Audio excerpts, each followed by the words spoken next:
It's where you learn archaeological excavation techniques and how to record sites, and oftentimes there's some kind of lab or artifact identification component. So it's essentially how you get trained in the skills that you need for archaeology. And how many field school students fall in love in field school? How common is that? It's like, Oh goodness. I don't know. and who? Name some names for us. Let's get the gossip. In my first.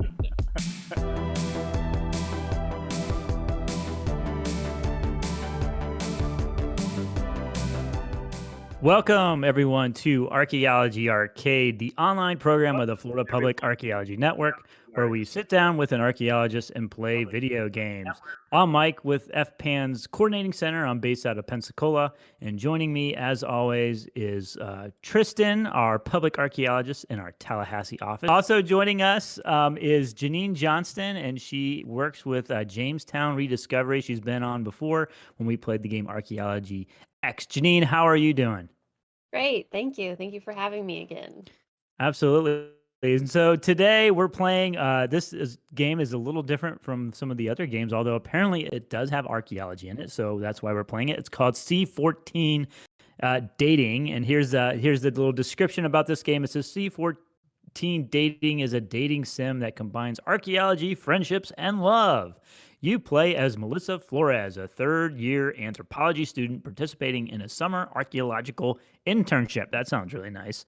The field school takes place in Belgium, over 5,000 miles away from your native California. So we'll see. I guess we'll get into this game. Tristan, you haven't played this game. I don't think you have. Janene, you haven't played this game either, have you? I definitely have not played this game, no. So we are going in blind. So we'll see how this goes. Apparently there is, like I said, a lot of archaeology into this. And I should also mention that if you're joining us live on Twitch right now, not Twitch right now, if you have any questions or comments, just please let us know in the stream chat, and we will answer those, or tell everybody what your comment is. All right, Tristan, are you ready to? You've got the controls, so I'm ready when you are. All right, let's. All right. Oh, that's beautiful music. That's like, this is really good dating music. All right. So should I be Melissa? Yes. Is this it? This looks like Belgium. I've never been to Belgium, but this kind of, when I think of Belgium, this looks like. Also, like, if she was traveling to her, whatever site she's going to work at for an internship, I would assume that, like, you would probably know you were there, right? Like, you got to get on a plane and fly to Belgium, and then someone has to pick you up and drive you to the site. So this is it. That's my Melissa voice. Barbara, can you hear Tristan? Okay. She says Good. yes. All Okay. right. Thank All you, right. Barbara. Yeah. Good thing you're here. Yep. Yes. Our That would've made moderator. for another awkward Archaeology Arcade episode. Yeah, that was kind of ridiculous. It worked better than you'd think, but still. It took a lot of editing, but okay. Let's go. Let's go. What's next? I guess this is Melissa talking again. I glanced at the map. I'm just gonna do my voice. I don't. When I read for my kids at night, and I try to do, like, if I'm reading Harry Potter or something, and I try to do Hagrid's voice, by the end of it, I literally can't talk because it hurts my. And I've noticed that when you read, like, historic letters and stuff on air, it always is a British person. So. Yeah, every time. That's my fancy accent. Actually, it's kind of a British accent. Or my old-timey accent is just British. I glanced at the map, which highlighted road names along with a star next to my destination. After comparing, I came to the conclusion this wasn't the place, but I was close. Wait, what? All right. Okay. Okay. Okay. Lost. Right, this is We're not lost. it. We're lost. Okay. The village, Carines, I don't know how to say it, was clustered by the Meuse. How do you say that? Meuse River. And I paused to admire the pretty gardens surrounding the houses. Have any of you been to, like, Belgium or Europe? I have not. I have been to Belgium. I've been to England. That's about close as I've gotten. Okay. I went to Belgium a few years ago for Oh, perfect. days, but So, Janene, is this what it looks like? I mean, I was in a little. I didn't go into any small villages like this, so I was in Brussels for a day, and then I was in Bruges for a few days. And it was cool. Old historic city. What were you doing there? Just were you doing like archaeology or just sightseeing? Just traveling, yeah. I had a friend who was in Berlin at the time, doing a Nat Geo grant, and so I went over and traveled for a while on my own, and then met up with her, and we traveled. Cool. Cool. Which Nat Geo grant? That's National Geographic. Oh yes, sorry. Yeah. I can't remember. It was Mariana, so she was doing something with bioarchaeology and looking at examining remains from the site that she worked on isotope analysis for her thesis. Oh, cool. University of West. Oh, cool. Wow. Yeah. I guess one thing we should, you mentioned isotope analysis. So this game is called C14 dating, and that's, I guess, like a play on carbon-14 dating. Tristan, can you talk a little? I know you know a little bit about that. Just some of the basics. I think we're losing your mic a little bit. Can you hear me now? Oh, You're very soft. You're soft. Yeah. There you go. I think we lost you again. Better. Okay, there you go. Yeah.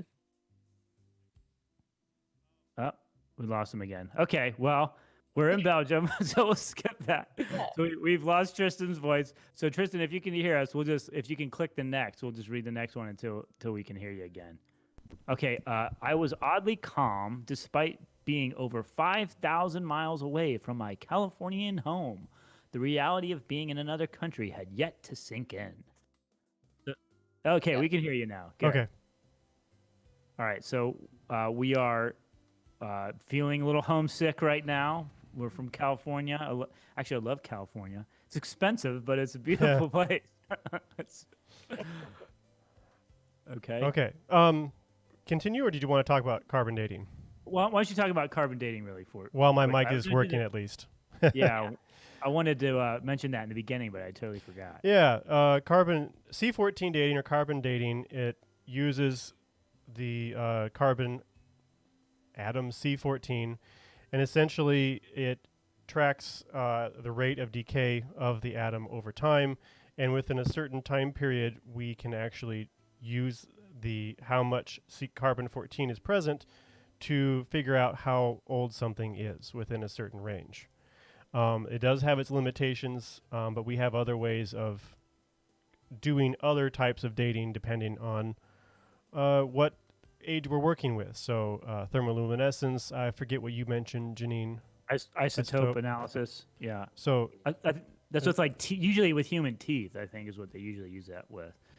And they can usually, if I'm not mistaken, and I'm not a bioarchaeologist, but I read a bioarchaeology book a long time ago, but I think it basically can tell you things like the age of the person, what their diet was, like where they kind of lived most of their lives, all sorts of really cool stuff. Yeah. I think it's go ahead. primarily for diet reasons, which can tell you about what they're eating and where they're living. But Yeah. Well, I know at least in some cases too, different regions have kind of different amounts of minerals in the soil, which gets in the plants and then gets in people's teeth. So they can occasionally track people if they've migrated as well. I know at least one study where they did that. Yeah, Barbara says geographical location too. So yeah, all right, let's move on to the next one. Up ahead, there was a clearing separated from the road by a fence. On the other side, a few tents were stationed behind a two-story building. So my guess is the tents are where the archaeology intern students are going to be residing for this excavation. Or it could be the excavation itself. Oh, good point. I spotted an open chain gate with a billboard in front of the driveway. It said, Grotte de Callen in 3. Does anybody speak? What is that? German? Belgium? What do they speak in French? I think they speak multiple language in Belgium, right? They speak Dutch and Dutch. Okay. Dutch. Okay. Thanks, Janene. Yeah, good thing one of us knows something. Right. That's the place. Okay. Oh, who's this? A familiar figure stood by the entrance. She was currently talking to a middle-aged man. That was probably me. But when she saw me, she gave me a cheerful wave as I ran up to her. I wonder who the... Sherry! Okay, so this is Sherry, and we know her. Yes, we know Sherry. Oh, she looks happy. With one hand on my bag handle, I exchanged a half embrace with my professor. Oh, so this is her professor. All right, so this is... Who wants to do Sherry's voice? Janene, do you want to do Sherry? Yeah, I'll be Sherry. All right. I didn't know you already arrived. If you called me, I would have come and picked you up at the train station. Okay, so we took a train. You mentioned that the cave wasn't far, so I wanted to soak in the scenery and enjoy the sights. I'm glad you made it safely. Was it difficult taking the train? This is like a table read. This is what it reminds me of. Nope. Well, I did try to practice my French at the ticket station until the person said that he could speak English. He pointed me in the right direction. So this is kind of interesting. It's showcasing the fact that in Belgium people speak different. You know, they're fluent in many different languages. At least you'll be able to brush up on your French. You'll find it's not too different from Spanish. You'll catch on quickly. So that's true. Yeah, it's one of the romantic languages. Yeah. I think this is still you. No, Sorry. this is you. Oh, Mike. this is me? Yeah. This is me?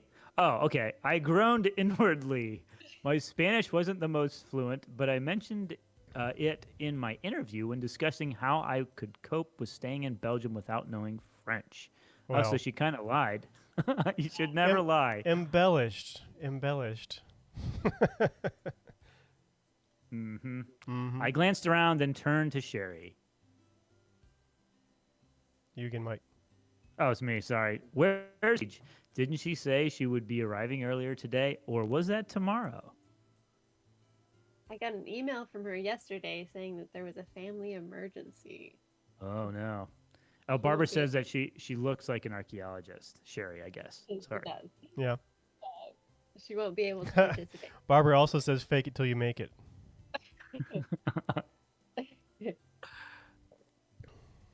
So it sounds like our friend is not joining us. Yes. Oh, yeah, okay. I failed to hide my disappointment. Paige was the other student from my university who planned to attend this field school. So I guess maybe we'll talk a little bit about field schools, because I know you both have been to plenty of field schools. Yes. Janene, what are field schools? Field schools are sometimes classes, but it doesn't necessarily have to be for university credit, where you go off and you are excavating some kind of site or sites, depending on your field school. So it could be through your university, and it could be a local place, or some people tend to go off to other locations. I was in school in Kentucky and went off to Virginia, but people like Melissa here can also go to another country to do a field school. And they could be anywhere from a couple of weeks to the whole summer if you're doing a summer field school, which is when most of them are. But yeah, it's where you learn archaeological excavation techniques and how to record sites, and oftentimes there's some kind of lab or artifact identification component. So it's essentially how you get trained in the skills that you need for archaeology. And how many field school students fall in love in field school? How common is that? It's like, oh goodness, I don't know. And who? Name some names for us. Let's get the gossip. In my first. I'm just kidding. Although I will say I do know, and I know you do too, because we know the same people. Archaeologists who did meet in field school, in class, and actually got married. And some of them I know are still married, and they even have kids. So people do fall in love. Archaeologists fall in love too, just like everybody else. So Just all right, like here we everybody go. else. Just like everybody else. We even worked out trips to do every weekend during our stay. I mustered up a weak smile. So she was planning on doing some sightseeing. Yeah. It's No. understand. Sorry, go ahead. Paige to not have let Melissa know too. Although I guess it's a family emergency, so maybe Yeah. I mean, But you're right. I don't. It doesn't matter if there was a family emergency. They made plans. She should have told her that she wasn't coming. How inconsiderate of her family emergency. That's right. All right, it's understandable. Can't be helped if it's family. Then it would just be me. Sherry gestured to the other person present to change the subject. Oh, this is going to be you, Tristan. Yep. Before I forget, let me introduce you to Professor Augustin Dupont, Chief Archaeologist of Callan Cave. I eagerly extended my arm for a handshake. Everything I heard about Mr. Dupont was from Sherry, and she'd mentioned that he was a revered Belgium archaeologist. Tristan, you have to do a Dutch voice. I will not. I wouldn't know where to start. It's an honor to meet you. I'm Melissa Flores, a junior. I look forward to seeing Sherry's students every summer. It's a pleasure to meet you.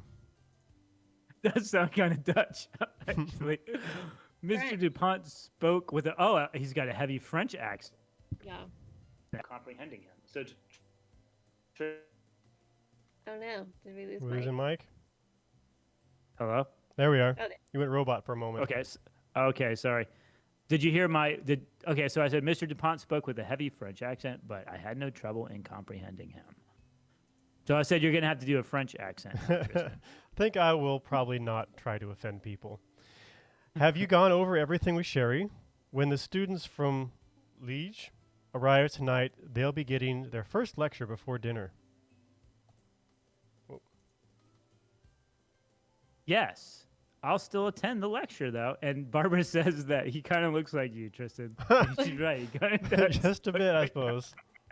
I need a sweater like that. You do. Maybe that's your Halloween costume. I'm not sure. Yeah. If I was going to be submerged in the language, I might as well start by hanging out with the local students. Okay, we're going to meet more people, mate. Oh boy. Mr. Dupont eyed my suitcase. It must have been a tiring trip. Come, we will show you around the back. Students will be spending the weekdays here. Ah, Yeah, I was right. you're right. I was right. They're in a town and they're still intense. Interesting. I hope they didn't pay very much for this field school. I'm sure it they was did. It was probably like $10,000 Yeah. for this for like 6 weeks. $10,000. We reached the clearing and I spotted some tents, most clustered around the perimeter against the bushes, and a few were closer to the building. I guess you can just get some loans for this $10,000 trip. Yeah. Yeah. So I guess that is something that we can talk about for a second with field schools. Depending on what kind of field school you go to and where it is, you might have different access to places to stay, or when you're in the field, restroom facilities and things like that. So there's different levels of comfort at field schools as well. My first field school, we stayed on the abandoned floor of an old VA hospital. Oh, that- wow. It was creepy.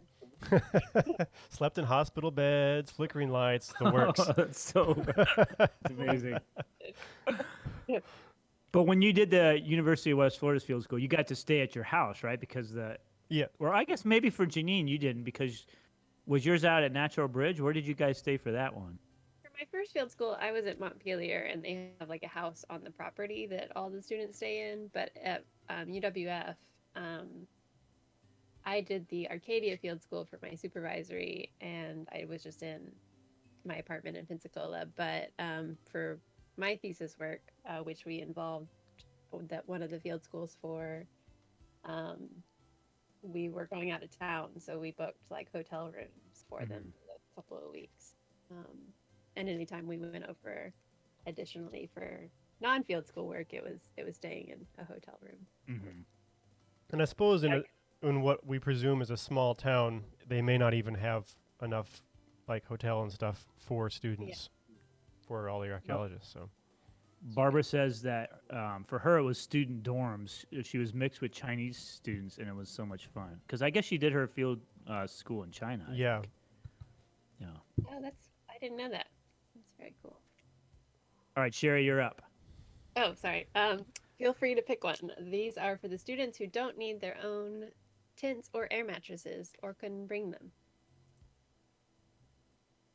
The chief archaeologist gave a nod, then excused himself. He probably had other matters to attend to before the students arrived. I studied the tents next to the building and thought about my phone, which is still in airplane mode. How's the Wi-Fi here? Goodness. If you stay in that tent, you might get Wi-Fi. It doesn't extend much here in the back. If you've brought a laptop, you can leave it in the laboratory. It's been done before. Everything gets locked up at night, though, for safekeeping. Fair enough. At least I can keep in touch with my parents. Once you finish, come back to the front and we'll give you a tour. Will we get to see the cave today? It's already locked, so you'll have to wait until morning. Oh, cool. So they get to work in a cave. That's cool. And I know there was a grad student who's now the city historic planner in Pensacola, Greg Harding. He actually did work in caves in Florida. And I know a lot of other archaeologists in the States have done works in caves too. And I guess in Europe it's a big thing. Mm-hmm. Oh, and the anticipation builds. You don't get to see the site. Yeah. So sad. I thanked her and started unpacking. There was already a mattress, pillow, and sleeping bag in place, and it took only a few moments to settle in. Man, this is this is archaeology living, field school. Yep. Done. Grabbing a small storage bag, I zipped my tent and hurried over to the front of the building. Anyway, this is the main entrance. This will take you to the... Ooh. She opened the door and my eyes widened when I saw display after display. It looks like a museum. Looks like they got a museum. Yeah. So it was a museum. Okay, cool. We can identify museums. Hey, we're professionals. They've done a good job of portraying museum. They've got some nice cases. They got a lot. There's a lot of cases in this room. My goodness, look at all these cases. And a remarkably tiny one. After one loop, I was already back to the entrance. I wanted to examine the displays more, but figured I'd have more free time. Yes, I mean, a lot of like small communities, I know at least in England, this is true, certainly across the United States. Most museums, at least in the U.S., are what we would call small museums. So these are usually nonprofits that are run by kind of all volunteers. They typically are pretty small and look sort of like this. Mm-hmm. Stuff everywhere. Yeah. Kind of the old cabinet of curiosity style, which we don't see too much. I guess you still see it some places. This might have a bit more interpretation with the panels in the middle there. Looks like there's some information there and such. Right. Yeah. Yeah, there's some signs. Sherry and I ascended the stairs by the entrance. This room, it's more of a multi-purpose room. It can be used for lectures, and it's where findings are cleaned if the weather isn't suitable outside. So yeah, that sounds like lab work on rainy days. Yeah. And a lot of field schools also do involve lectures. Yeah, so before you go out to the site, they kind of tell you like what the site is and What good ethics are and. Yeah, and sometimes you, at Montpelier, we had lectures about different types of artifacts and everything like that. And then when I did an internship with the Center for American Archaeology, where I was supervising high school field schools and then later adult field schools, at night we would give lectures to the students about various topics in archaeology, whether it was something that was our research interest or just like general ethics and things like that. So they do happen. Mm-hmm. So you mentioned the Center for American Archaeology. What is that exactly? Where is that at? That is located in Campsville, Illinois. I believe it is also a nonprofit, but they have a few different things going on. They have the Women in Archaeology internship, which is what I did, where you are supervising high school field schools for 4 weeks and then adult field schools for 4 weeks. And so these are people who are just interested in archaeology. They're not doing it for tuition. But they also have a relationship with the University of Arizona. Oh, that might not be right. Somewhere in Arizona, and they have bioarchaeology field schools as well as your traditional archaeology field schools where they do a lot of geophysical um, techniques and Cool. programs. So there's kind of three different things happening in the summers there. Yeah, that sounds awesome. I mean, there's so many like opportunities for certainly for people that are interested in pursuing a degree in archaeology. To and I guess like pretty much every program you're going to have that hands-on component of it, which is really important. You can you can read about how to properly excavate, I guess, in a classroom, but until you actually do it, Yeah. I guess it's a whole different ball game, I guess. Yeah, it's something that people should definitely do before they decide archaeology is what they're going to do for the rest of their lives. Yeah, Yeah. go to Belgium, spend $10,000, live in a tent for 6 weeks. That's what we're It's like- recommending for sure. Yes, Belgium, Oh. Belgium or bust. Well, Yeah, archaeology can be kind of miserable sometimes, weather-wise and such. And then there's definitely skills you have to learn, like just shovel skimming is something that takes little practice to get down. And that's, for references, just skimming off like a centimeter or two of soil at a time so we catch things in place. So yeah, there's all kinds of skills to learn. Yeah. All right, so this is multi-purpose room. I think she said this Did you line. read this one? Okay. Yeah. I cradled the storage bag, wondering how to bring up the question. Fortunately, Sherry noticed. something important in there. Oh, wow. The extra insulin I won't be using yet. It needs to avoid extreme temperatures. Is there somewhere safe I can store it? Oh, okay. So she's diabetic. That would be really, I guess another challenging aspect if you have some, especially for a field school going off across this. Well, I was going to say across the country. In this case, it's across the Atlantic. Yeah. Right. So. Oh, of course. Thank you for reminding me. Feel free to use the indoor kitchen since it's oh goodness, I can't talk. Restricted to staff members. Augustine, it has granted you access since he knows you're diabetic.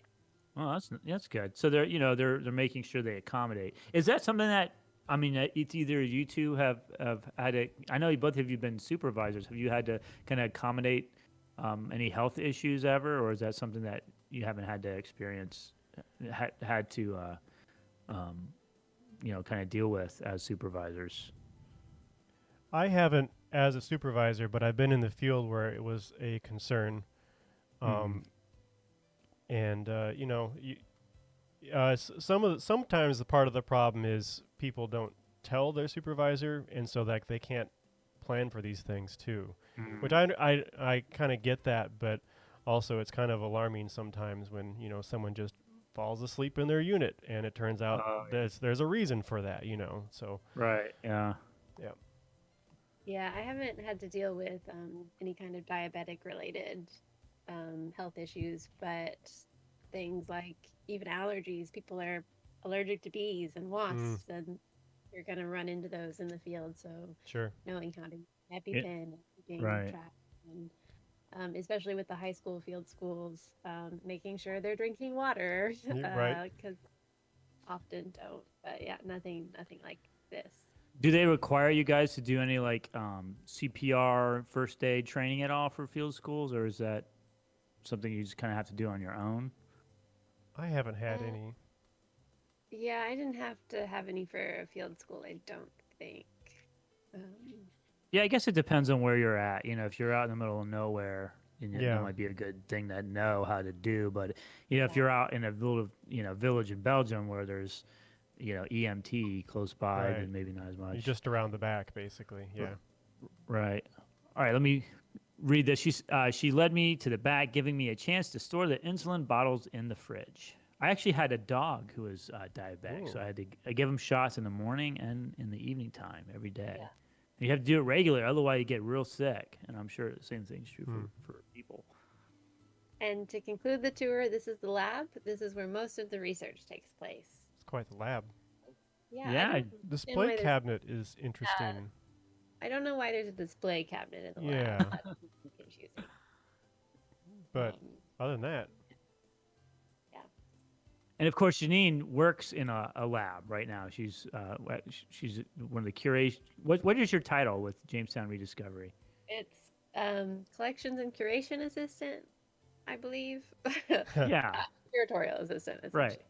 But that's a really important part of archaeology. I think a lot of people don't realize that, it's more than just digging up the artifacts. Every artifact that is unearthed has to be cared for and cataloged and cleaned, and all that's done in a lab. And that takes a lot of time, takes a lot of money and resources and space. I know a lot of collections facilities are having a lot of issues with storage, just having storage space for some of the collections that they manage and are responsible for. And Janene, correct me if I'm wrong, but I mean the idea is that these objects, once they're excavated and put in a collections facility, that you want to keep them there for ideally forever, right? I mean, that's kind of the idea.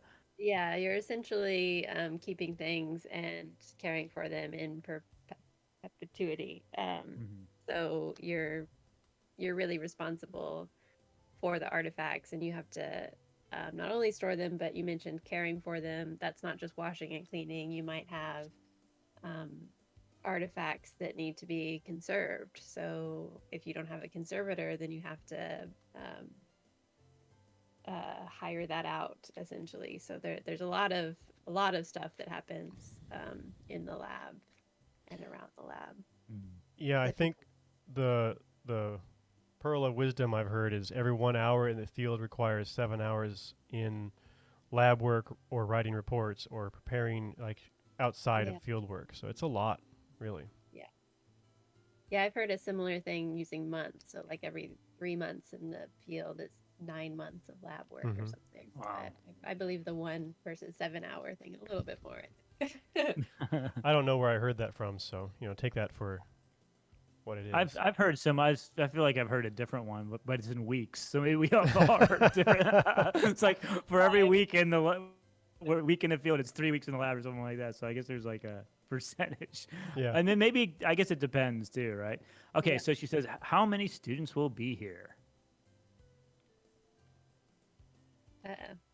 Uh-oh. Do we lose Tristan? Am I? Uh-oh. Oh, here we go. It varies. There can be as many as 40. Ooh, 40 is a lot. That is a lot. Yeah. Or as few as 20. Still a lot. Also, yes. Students from Liège are required to devote at least 4 weeks working at an archaeological site, regardless of their major. Oh, that's interesting. Really? Oh, Wait, what? That doesn't make any sense. That does not. Okay. Wait, why doesn't that make sense? Well, I mean, one, archaeological sites are not super delicate all the time, but they can be. So people who aren't interested and might not take the same time and care that someone who is could be a little hasty in their excavation process. But I think it's neat that they require like an anthropology or archaeology class, but to have to do a field school where you have to be gone for 4 weeks, it sounds like, of the summer is also a lot to demand of those. Yeah, because it's for undergrads, it's usually unpaid, and Yeah. you don't work a job like many would be during that period, and that's and you interesting. have to pay for the field school additionally, and not being able to get income during that time. So Yeah, yeah, regardless of the major, that's wow. Yeah. therefore we may get a lot of music and art students too. Okay. Oh, wow. Well, that means we're going to meet some interesting characters. Yeah, Because usually I think that's fair. art and music students have... This was for the dating part. Yeah. Definitely. The other students should be arriving soon. How's the jet lag? Look at her. Did you see her facial expression? Yeah. She's like, she doesn't look happy that other No. students are going to be arriving soon. Yeah. She says, not bad so far, a little fatigued, but nothing else. I'm going to be up all night, aren't I? Worst case scenario, I'll give you an extra day to prepare yourself for the dig. Oh, that's nice of her. You have reviewed the material I've given you, right? She said, yes, I've looked at it. She's lying. She hasn't Lie. looked at it. It's All probably right. in French. So she lied about being fluent in Spanish, and now she's lying about reading what she was supposed to read. Right. Mm-hmm.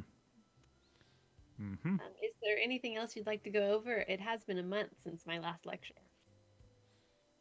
Okay. Okay, we finally get to pick What something. is it? Okay. How long have you been digging here? What do we want to ask her? Go over field school grading. Oh, okay. Neanderthal or Neanderthal. Let's start with the I've always cave. wondered that too. Okay, sure. Inquire about Kalen Cave. Can you remind me about the site again? Yes, I read the material. Tell me about everything. Tell me exactly what happened again. I know it's famous for discovering the remains of a Neanderthal dating back to 125,000 years ago. Correct. The site has established 2 Neanderthal occupations from different times. This is mainly a Middle Paleolithic site with sediments ranging from 300,000 years old to as recent as 4,000 years. Wow, it's so crazy to, being so used to, I guess, like archaeology in North America, and to hear the dates of anywhere else is pretty phenomenal. Yeah. Especially with Africa, when you're talking like hundreds of thousands of years or millions of years of, human ancestors. Yep. Oh wait, I think we skipped. Did we skip? Did we skip No, one? we read Yeah. this one. Oh, we read that. Okay, my bad. Okay, go on. Nice. I can't wait to discover a tooth or something. If you do, it'll likely belong to a cave bear. Cave bear, are those remains found often? Yes, 99% of all fauna, animal remains collected are cave bear. Oh, that's interesting. I wonder if that's actually true. Is this a Yeah, real place? Do we know if Kalen Cave is actually a real site? We'll have to do some research. Yeah, I have to look. I have no Between idea if episodes. that's true. Yeah. She says, even so, I'm sure that's something. Not many people can say they dug up cave bear. I haven't. I'd like to dig up a cave bear. Cave That'd be bear. cool. Yeah. All right. Do we All right. want to ask about Neanderthal or Neanderthal? Sorry, I clicked on it. No, it's good. I noticed in all your lectures you use Neanderthal. I've always heard it as Neanderthal. Is it a preference? A preference, and there's no H sound when it's pronounced in French and German. It's something that I picked up when I started working in Europe. Oh. However, both are accepted spellings in academic journals. Here it'll be referred to as Neanderthal. Oh. Ah, Okay. I didn't know that. Right. Neanderthal it is. I wonder, again, who knows if that's true. It sounds true. It sounds like it's truthful. Do Okay. you want to ask anything else or want to keep moving? Let's keep moving. Let's go meet some more people. Yep. I think we talked a lot about field schools already, how it really is. She said, I think I'm good for now. Great. However, if any new questions come up, feel free to ask. We heard activity outside, complete with loud voices and footsteps on the gravel. Oh, great. The art students are here. It sounds like the students from Leisure here. Augustine will start the lecture soon. Oh, I wonder if Tristan's going to have to give a lecture. Oh, no. Huh? No chance to unpack or get ready or anything like that? Oh, she's worried about maybe getting a nicer shirt on or something? I don't know. No, all the students were given instructions on when to arrive. Punctuality is valued greatly here. Oh, that's a hint. She's saying don't be late to anything. Mm-hmm. Don't say. The lecture now, and the students will settle in after. I'll be on my way. I guess it's not like the students have to travel that far. No. Oh, look at this guy. Okay, some students stood while others sat on the stone tiles in front of the building. A few leaned against their luggage, but they all formed a semicircle around Augustine. There were about 30 faces, and I wondered how the camping grounds would contain them all. Oh, she's going to have to sleep in the tent with someone. Mm-hmm. They fell silent when Augustine began to speak. Although I picked up my keywords such as archaeology, grout and sediment. Much of it was lost on me. He repeated calcare a lot too. What's calcare? What's Don't that? know. Maybe cave? Oh, yeah, you're probably right. However, his gestures were vibrant, and I sensed the passion behind his voice. It got me looking forward to excavating tomorrow. Ha! I don't have to lecture. I would say, Barbara's usually pretty good about like looking stuff up for us, but I guess she had she had a meeting she had to go to. So, You just look it up and it's limestone. oh, it's limestone. Okay, which makes sense because these caves are, probably limestone. Often the case, yeah. Mm-hmm. All right, what are we doing here? What's this? We're This is scheduling. our journal.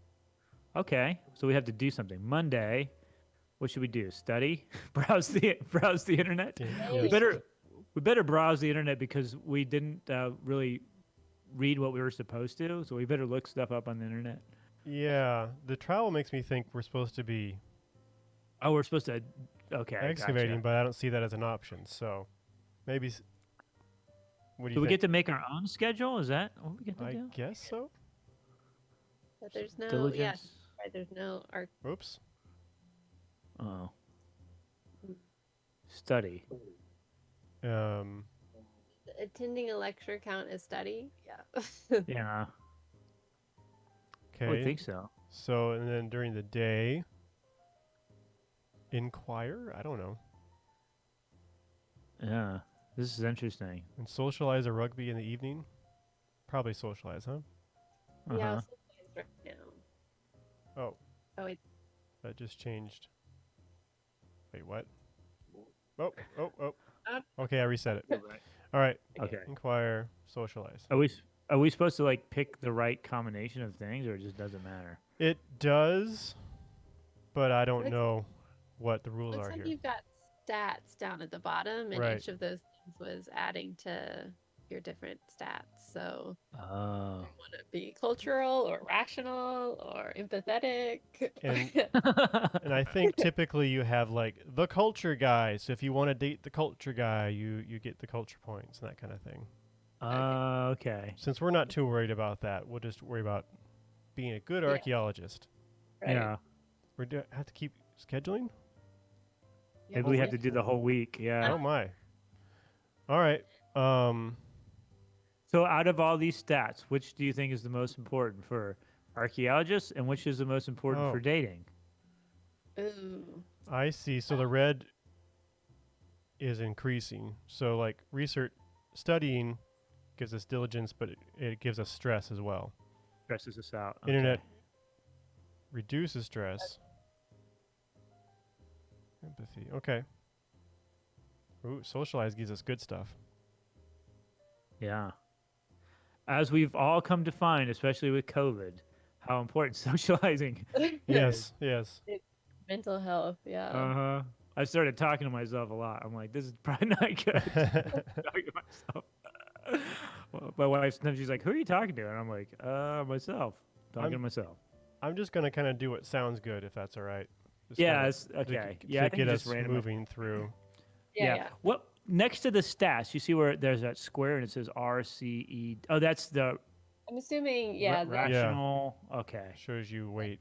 Yeah. once we do those things, it'll probably have a box in the middle that kind of grows towards. Okay. Gotcha. So this is kind of like in games where you kind of pick your character's personality or their strengths and weaknesses in the beginning of like adventure kind of role playing open world games. This is what I'm assuming is what this essentially is. Dance. Dance. Oh. Explore the museum. I want to see the museum if we get to yeah. that point. Definitely Town explore dance? town because you wanted to do that Yeah. and play video games. Oh yeah, Look. I've got that a few times. That Okay. increases your stress somehow. I don't understand that, but Well, I can understand that. I get depends on the mad. game, maybe. Yeah, Yeah, that's true. exactly. Yeah, like, when you're about to throw your controller, you know it's time to turn the game off. It's Yes. time to turn it off. All right, look good. I'm not- Yeah. yeah. Let's go. All right. Okay, like Sherry said, there was another lecture in the morning, complete with a whiteboard and Augustine demonstrating how to use a trowel. Okay, hopefully they show us how. Yeah. I think it's interesting that he's demonstrating that in the classroom, though. Also. Right. Yeah. He's like, you see the trowel? This is how you use the trowel. You came to field school so you can learn how to use these tools in the classroom. He's like, don't poke yourself in the face with this Yes. end. And With the sharp end. don't just stab at the ancient bone. This is the handle, and this is the pointy end. You hold it from the handle, not the pointy end. Right. I guess. Okay, it was all in French, and Sherry was kind enough to translate some key phrases or remind me that I covered this with her before the trip. The students were divided with one half, me included, to head for the cave while the other group would stay behind for lab work. Is that how like field schools generally work? I think it depends on the site. I mean, what they say, 40 people. That's a big field school. So, yes. That's probably Yeah, smart. That's a smart way yeah, of doing that. I guess at the Luna settlement site in Pensacola, they have like a field lab, right? That people are working in the lab as the field school is actually going on. So, although I think they mainly use volunteers for the lab, right? At Montpelier, with both the field schools and their public programs that they do, everyone has to do lab work. So usually they take, I don't know, a few students and they have to do X days in the lab. But there are times when you have everyone out in the field as well. So, and then on rain days, everyone needs something to do. So they all go to the lab. So, Right. not unusual, but it's also usually a little bit different. All right, she says the walk to the cave was roughly 10 minutes, passing through a narrow path in the sloped woods. The trickier sections had cement stairs installed, along with handles to prevent slipping. Okay, that is some cush field school right there. Yeah. You don't have This is schlep all your equipment in and everything for a half mile or whatever. right. I mean, obviously, this cave site is something that people, probably has been interpreted and is probably a place where like tourists come to pretty frequently. Yeah. Is what it sounds like. Mhm. All right. When we reached an ordinary looking shed, Augustine pulled out his keys. I realized this was the cave entrance, or at least the artificial part of it. So I guess this is the part where they don't want tourists in. Once you're inside, please spread out so I can explain how to wet screen. Oh, good. And don't touch the bats. He repeated the instructions in French as we filed through one by one. There was a raised counter in the middle with plastic containers suspended on wooden supports. I guess they'll describe what wet screening is. So this is where the wet screening takes place. Looks like it can only fit 2 people at a time. I wonder how often it'll be used. Janene, can you tell us what wet screening is, and have you ever had to do it, and what's it been like if you have? Yeah, I've had to do it a few times. Wet screening is essentially where, well, I guess we talk about what regular screening is first. Yeah, okay, yeah. What is screening? I'll just start with that. Yeah, so screening is generally how you find the artifacts in the dirt that you're excavating, unless you find them in situ, which means in place. So archaeologists keep all the dirt and they put them in buckets or wheelbarrows or whatever makes sense. And then there will be a screen, which is some kind of wire mesh, and there's different sizes, like 1/8 of an inch or a 1/2 inch, depending on what you're trying to get. And you shake it, and all the dirt goes through and leaves the artifacts in the screen. So wet screening is similar, only you use a hose, and usually it's a finer mesh. So you can capture smaller artifacts, or it could be you're doing it because the soil is really difficult to screen normally. So it could be a variety of reasons you're wet screening, but it's just using water to get through the dirt. And there's a third method we use sometimes called flotation, where we essentially have flowing water, and anything that floats will flow off into a separate screen. So that way we can separate out, well, anything that floats, but that's mostly things like seeds, plants, plant materials, that kind of thing, which are very useful information. Yeah. So lots of different methods. Mm-hmm. Okay. So let's move on to the next. Augustine demonstrated by lowering an empty metal sieve into a plastic container, grabbing a hose. He mimed washing the screen and rooting through pretend dirt. Why don't you just like do it for real? Doesn't That's interesting. Yeah. Oh, it's messy. Yeah, I guess. Yeah. As much as I tried to pay attention, the language barrier tested my focus, and my eyes started to wander. So this is an important lesson: is if you are going to go to a field school in another country, you might want to like brush up on the language that's probably going to be spoken, especially if it's like the instructor, maybe. Or at least be honest so they know what your capabilities are. Exactly. Yeah. Hmm. Well, I'm sensing that she's going to have to rely on someone a lot to, other than the archaeologist Sherry, to tell her what's going on. Could Maybe be. that's where the love connection starts. Okay, Yes. we're gonna check out the. We got about 10 more minutes. So Yes. let's see here. Stay focused. Check out the posters. What posters? I suppose there's some on the wall. You want to check them out? Let's Maybe check they 'em do out. like Archaeology Month. Posters depicted sedimentary layers, cave bears, and even proudly displays pictures from previous excavations. That does sound like a real lab. It does, You know, like, actually. like newspaper articles of excavations and like Archaeology Month posters. I think like all labs have that. They were definitely useful for references. If I could read French, okay, Ors de Cavernes must mean cave bear. At least I figured that one out. Great. Good for her. A shuffle brought me back to attention, and people were gathering buckets, tools, and knee pads. And so I guess they're getting all their equipment together. That explains why he didn't tell them about shovel skimming. Looks like they're going to be doing all troweling stuff. Ah, okay. Knee pads tells us that. Oh, okay. Yeah, they'll be on their 'Cause- knees to do that. Yep. And so, what's the advantage of using the trowel versus a shovel? Like, what can that tell you about? It's Like, why? yeah, it's much more finer work and slower. But if you know you're in something very delicate or very dense, you're better off usually using a trowel to dig carefully and not damage things and catch as many things, as Janene said, in situ or in place as you possibly can. Shovel skimming is what we use most of the time with a flat square shovel, but definitely, and I know people picture archaeologists with trowels and dustpans, but that's not always what we're using. Mm-hmm. And then you mentioned in situ, in place. Why is that important? Think of archaeology as kind of like an ancient crime scene. And so when they look at a crime scene, the exact location of every single thing is a clue as to what happened. And we are doing the same thing essentially, only we're doing it over, hundreds of thousands of years ago. Right. Okay, this is me, I guess. Yep. I followed and carried everything in my own bucket, including a sheet of paper encased in a plastic bag. Ooh, I wonder what that sheet of paper's for. The entrance, the real entrance to the cave open. Oh, this is interesting. Yeah. Leading to a narrow industrial catwalk suspended over the abyss. Wow, you imagine that if this was like your site? They What just a- open a door and they're like, here we are. Portal to the cave. Yeah. Yeah.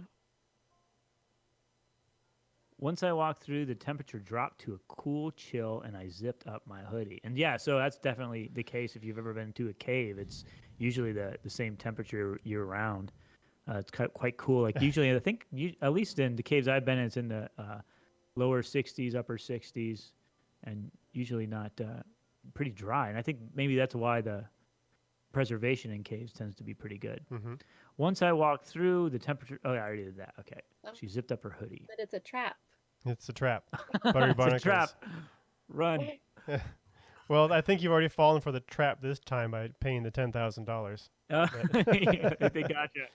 Yeah, they got you. Yeah, and then the art students and music students are like, you imagine, like, at least if you're an archaeology student, I imagine you kind of know what you're getting into. But if Right. you're just a music or art student, Especially if you're not no idea. remotely outdoorsy, like this would be Oh, yeah. miserable. And the archaeology would not be well done. But you know what? It's going to make for a great storyline, I'm sure, at Yes. some point. Yes.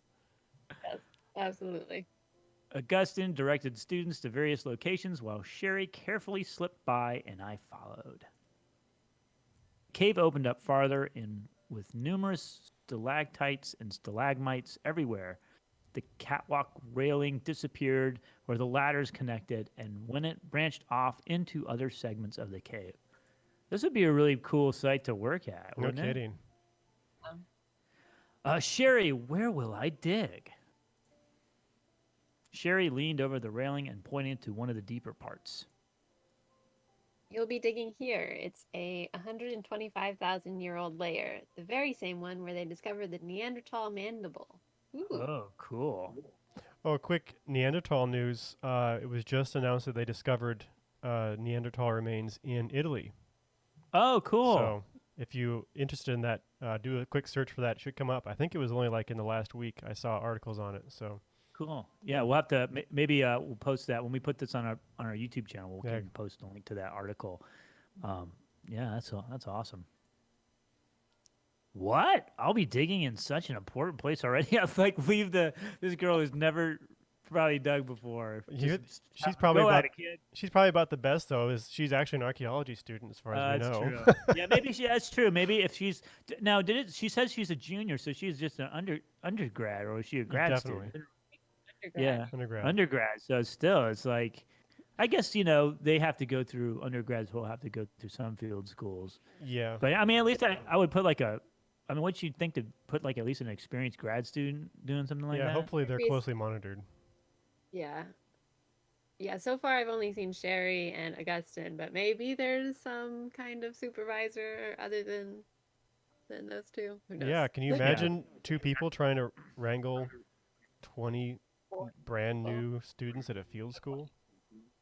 And especially too that this girl doesn't even really speak French. Right. And she didn't really read all the stuff she was supposed to read, and they're just like, oh, okay, here you go. And nobody knows what they're looking at. You think, oh, an artifact, that's easy to spot, but also we have features we've tried to find which can be just stains in the dirt. And unless you know what you're looking for, it can be very hard to spot those. Mm-hmm. Mm-hmm. So hey, we have Buttery Barnacles on Stream Chat says it's a trap. Yeah. you might be right. It is a trap. Yes. All right. Despite my nerves, I felt giddy inside. I would too. That's amazing. Yeah, it is cool. Really cool. Sherry climbed down the ladder, and I trailed behind her. At the bottom of the ladder was another catwalk positioned exactly in the middle. Now that my eyes adjusted to the dim light, I noticed there were strings and cords hung everywhere in a specific pattern with notes nailed into the soil. Ooh, Will they show us? okay. Sherry brought me to the end of the catwalk where there was yet another ladder, but this time much shorter. Wow, there's a lot of ladders and catwalks. You'll be digging on the right side here. Oh, there we go. They do show us something. Nice. Okay, this is interesting. There's a bottle of water. That's good. Mm-hmm. Some lights. And looks like they've already excavated down quite a bit through some of these layers. So, yeah. Yeah. You would think, though, and this isn't a light or new structure. They've got this platform with a ladder leaning against it. Yeah. They've got quite an operation, I think. Yeah, this is probably a field school that they've had for years and years and years at this particular location. Here was a rather cozy-looking pit, a perfectly dug-out square. Okay, so here we go. That's a good thing to talk about. 2 to 3 people could probably move around freely in this space. It was almost right under the main catwalk higher up, too. Okay, so why do archaeologists dig in square holes? Because people lived in square holes. Now we know. Thanks, Tristan. There you go. Go ahead. Because of mapping, essentially, it's very usually do things on a grid system. So having exact measurements, and if you want to open the square next to it, and all of that, it's all for mapping and placement units, essentially. So it gives you a nice little area to work in without chasing features and artifacts throughout. It's more controlled. And it's also about knowing exactly how much soil, like you say, you've dug 10 centimeters in a 1x1 unit, you know exactly how much soil that is. So that's also why we do it so like that. Easier than circles or hexagons. Yeah. Or figure eights. I think you guys should dig in figure eights. Yeah. I think also, I think you tried that on Archaeology X, actually. I did, yeah. I did. it didn't work out. No. if you dig in like a hexagon, it would be difficult because you're supposed to like keep your walls straight, and Yeah. that's just so many walls. That's so many walls. But if you can do that, you've mastered the art Yeah, of yeah. uh, that's how you get your PhD. Actually, you have to dig a hexagon Hexagon, unit. All right, let's go to the next one. We would probably get wrap it up after this next one. Okay. That's good. Okay, Sherry. This is your car, D32. Maybe Is it- unit. Might be Where? Yeah, I guess it's in French, right? Okay, she says. Oh, she's gonna car D32. It's helpful that Melissa knows about as much of this stuff as we do about Yeah, it the is French at least. right. Car means square. Everything is separated into a grid system, which we mentioned. Mhm. Starting from the entrance of the cave, the uppermost left to right, it goes A1, B1, and so forth.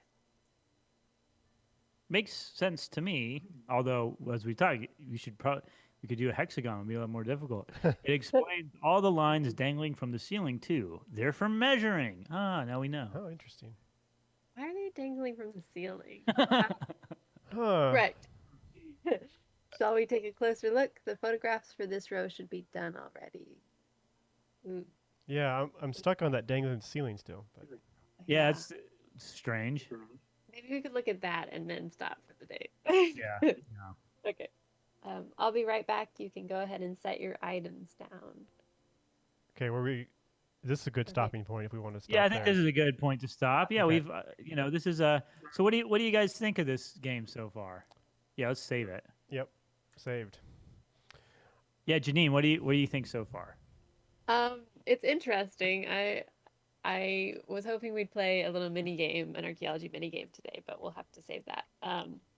But there's definitely some things that are pretty accurate, and then other things that are really, really interesting. So I'm interested to see what happens next time with this unit and not being able to read any of the articles about the site.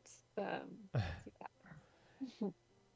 Yeah, how Yeah. about you, Tristan? What do you think? Yeah, I'll be curious to see. I think someone clearly did their research or was actually on a field school, whoever wrote this, because there's a lot of pretty solid details that I wouldn't necessarily expect. But yeah, definitely some odd things too, which I wonder sometimes if it's just like the strings from the ceiling. I wonder if it's just a technique we're not familiar with here in the U.S. or something. Even it could be things like that. Right, yeah, it's a French thing. It's a It French could be. love thing. Or Things it from could be ceiling. could be a cave archaeology thing. We're not used to Yeah. that either. Yeah, and the other thing we haven't seen yet is the dating. We haven't seen any like love connections. No, not yet. Not yet. So what? Bad. So, yes. So I think we should totally bring Janine back and pick up where we left off. Some other time. But that's our hour for today's Archaeology Arcade episode. Like all of these episodes, this will be put up on our our YouTube channel. We do have a Facebook page, so if you want to find out when all the next Archaeology Arcade live streams are occurring, you can go to our Facebook page. You can go to our website. I'll put that information down in the description of this video once we put it up on our YouTube channel. But we got a bunch of stuff on that YouTube channel and a lot of programs coming up too. And so I want to thank Janine for joining us. You should definitely check out Jamestown. Is it Rediscovery? Discovery? Yes, that is our name, but if our website is Historic Jamestown, so you can look there. Yeah, Great. check them out. And if you ever get a chance, you should definitely go visit because it is. Are you guys back open to the public again? We are, yes. Yeah, go check out. It is a phenomenal. I actually went there several years ago, and it's just such a phenomenal place. So I highly recommend it. They have excavations that take place. Is that something that happens at Jamestown like every day, or is that just during field schools? How does that work? We have a full-time staff, so year-round we do excavations throughout the fort, and then usually we do field schools. We didn't do any last year or this year because of the pandemic. We also, during the summer, have archaeology on the weekends, so the archaeology crew kind of rotates who's covering the weekend shift. But yeah. Cool. Yeah, well, Great. check that out and go check their YouTube and social media stuff out as well. So thanks everybody, and we will see you next time. And I think we have one scheduled next week on Friday. So we'll see you next time. Right. Bye.